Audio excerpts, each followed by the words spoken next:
And we are flying. We're flying the TF-51, P-51 trainer version, everybody. This is, in all honesty, my second flight in DCS. I just did a live stream where I live streamed the entire first time I've been in a plane. Ended pretty dramatically, if I don't say so myself.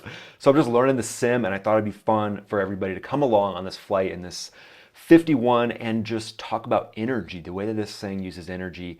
And when I talk DCS, a lot of times I'm gonna talk about it like it's the real plane, just because it's more fun that way. And that way, the whole time I don't have to say like, well, but maybe not in the real plane. And then full disclosure here, my rudder pedals for some reason must have taken some battle damage. Those are not working, but I got full ailerons, elevators, and the throttle is working great. I want to talk about just the way that this thing handles. So from a fighter pilot perspective, responsiveness is huge. I always want responsiveness.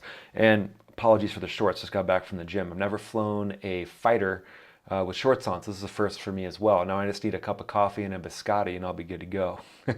So we'll do a little map of the earth here in a second, but before we start that, looks like some pretty level ground below us. What I'm gonna do is a split S. So we're about 240, now 230 knots. As I put the power up, I can feel the jet kind of pull to the left. That's a centrifugal force of the propeller there, and as I pull it back, should slightly yaw to the right. Yeah, taking me back to my Cessna days. But all right, so to do a split S, I'm gonna put the power somewhere, I want to start around somewhere between 200 and 250 knots. I'm gonna have the power up right now because I'm on the lower side of that. And then I'm just gonna slightly push. I'm gonna roll aileron, basically put 180 degrees to the horizon, try to stop it right there. Bam! Power comes back a little bit so I don't overspeed this thing. And then I'm gonna pull it down, looking for somewhere around 4 to 5 Gs. I'm at 4 Gs right now. Yep, so as we pull through, you can see this is a tight one. So now power is gonna come up slightly, but basically right there, as far as I could tell, that was the accelerometer at about 5 Gs. So the max G on this P-51 that I would want to take it to, probably like 6, something like that. And as I'm flying along with the power up, I'm constantly having slight left aileron right now. If the rudders were working, I'd have a slight left rudder pushed in to do that. Man, this is just a gorgeous plane. I wish it was maybe like some mountains, some bigger mountains close by, but we'll deal with some ridge crossings and that kind of stuff later. But now we're at 400 bills. I'm going to put the power up, looking at my manifold pressure. Don't want to get that too high. At 400 bills, now I'm going to do the inverse of that, which is an Immelman. So I'm going to pull straight up. I know I'm going to lose energy, so you don't want to be too light on your pull because you'll lose way too much energy. So I'm pulling up, trying to avoid that cloud deck if I can. Throttle's going to the max there right now, and then I'm seeing the manifold pressure. That's pretty high. So as I get to the top of this, power comes back, push, roll out, boom. Boots on the horizon is what we would always say. That kind of keeps you straight as you go, as you do the pull down and the pull up. So yeah, just a nice handling plane. But as you can see there, that energy transfer, I'm kind of like an infant right now in DCS and these simulators. But when I think of the P-51, the way that it handles, I think, is a great way to learn. I just think it's nice to get the raw feeling of flying a plane, whether it's in DCS or somewhere else. So now let's do a little bit of low-level, little map of the earth around this town. That should be fun. Again, I'm checking my different systems here. I'm looking at the different temperatures, just making sure I'm not going to overheat this thing. I had an overheat on the live, and that ended pretty dramatically. So that was an interesting one. All right, so I'm going to roll, kind of do like a little bit of a half split S here.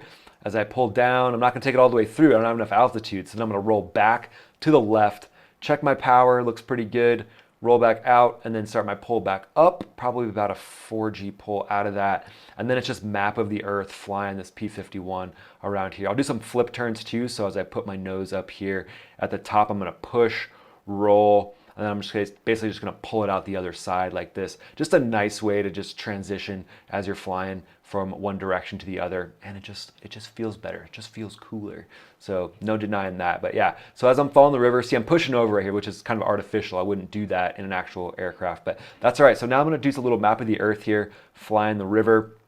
And again, as a fighter pilot, you're thinking, what's ahead? What is up in front of me? What could possibly be a threat that I run into that is something that I can't deal with? You know what I mean? So being able to fly while thinking of what's ahead of you is, in my opinion, one of the most important things of being a fighter pilot. So this P-51, this is actually the trainer version, so it's a TF-51D, so it's a two-seater. So it's perfect for me getting some training in. But this thing was what fighter pilots would train in prior to going into dogfights in the P-51. I mean, just an incredible machine that prepped so many pilots. I mean, when you think of a legendary aircraft, there's a reason why they call the P-51 the legend. And I'm going to continue to follow this river here and just get some of the responsiveness qualities of this thing down, just kind of think through it as I'm talking to you. But they call it the legend because it trained legends. I mean, think about the fighter pilots that were flying this thing and then what they were doing after, shortly thereafter getting checked out in this two-seater. So I'm putting the power up now as I kind of see the elevation start to come up ahead of me so that I have more energy. Again, trying to think ahead of the aircraft. So doing that is going to make the jet hotter, or not the jet, the aircraft hotter, especially with the propeller. So you have to keep your eye on that manifold pressure and make sure you're not overheating and cooking your engine. Just interesting. 140-ish pounds of gas is what this thing carried, so not that much. I mean, that's like what, 3 or 4 cars worth of gas. Just an interesting aircraft. The way that it handled, the way that it was built. I mean, I'm just kind of, if you can't tell, a little bit obsessed with the P-51. But the responsiveness of this thing is good. Let's do a little bit of inverted flight now. So I'm going to pull it back down the river. It's going to take some push, obviously. So as you start to get into inverted flight, the key is you're going to pull up, push, roll, so you have a little bit of altitude to work with, and then you can push a little bit while you're kind of hanging out here. Now, obviously, the negative G-forces are going to start to come in, chances of starving the engine of fuel. You don't want to do this for too long. So as we're hanging out here, I'm just kind of sensing the jet, getting a little bit of the responsiveness, feel for that, and it just feels nice. All right, so now let's roll it back over so we don't flame out the fuel pumps, and continue to fly. Just a little map of the earth here. Let's get this thing low. Let's get low to the deck. And then at the end, I'll do a tight split S and we'll see if we can pull it off. Should be pretty fun. All right, so getting low, following in this little tributary into this lake here, giving some people some shouts if they're down there. Always do a little wing dip if you can.